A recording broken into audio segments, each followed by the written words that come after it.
Welcome back everyone. नमस्ते सभी को। आज घटस्थ योगा श्रृंखला महर्षि घिरंड में मैं नाद योग समाधि को फिर से बतलाऊंगी, क्योंकि उसमें मैंने एक आवाज़ है जिसमें पूरा बताया ही नहीं कौन सी आवाज़ बोलनी है। और साथ में मैं यह भी कहना चाहूँगी कि आपको यह सब मैं इसलिए नहीं बता रही हूँ कि मैं चाहती हूँ कि आप ये करें।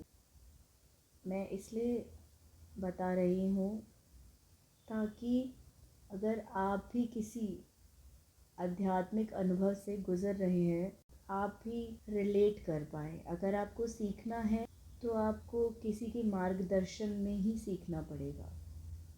इससे बस आप रिलेट कर पाएंगे कि हाँ, वो जो एक्सपीरियंसेस हमें होते हैं आध्यात्मिक, जब रास्ता खुलता है तो वो झूठे नहीं होते हैं, क्योंकि जो बातें इतने साल पहले लिख दी गई थी वह आज भी हम सत्य महसूस कर पा रहे हैं।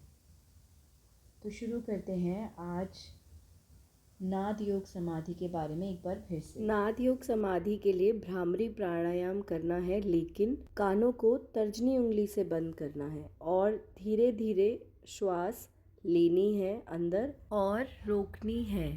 जितना भी देर हम होल्ड कर सकें, जितना भी देर हम श्वास को रोक सकें, और फिर धीरे धीरे छोड़ना है। ये जो हमने श्वास रोकी, इसी को अंतःकुंभक कहते हैं। श्वास लेने के बाद जो हम श्वास को रोकते हैं उसी को अंतकुंभक कहते हैं। और एक होता है बाहरी कुंभक, वह यहाँ पर नहीं करना है। तो अंतकुंभक के बाद आप धीरे धीरे श्वास छोड़ सकते हैं और सहज भाव से एकदम बॉडी को रिलैक्स करते हुए, बिल्कुल भी तना हुआ शरीर नहीं, शरीर को एकदम आराम रिलैक्स करके, बिल्कुल भी तना हुआ शरीर नहीं, सहज भाव से जितनी देर हो अंतकुंभक लगाएं और फिर रेचक करते हुए भ्रमर नाद उत्पन्न करें। जैसे जब आप बाहर सांस छोड़ेंगे, ऐसे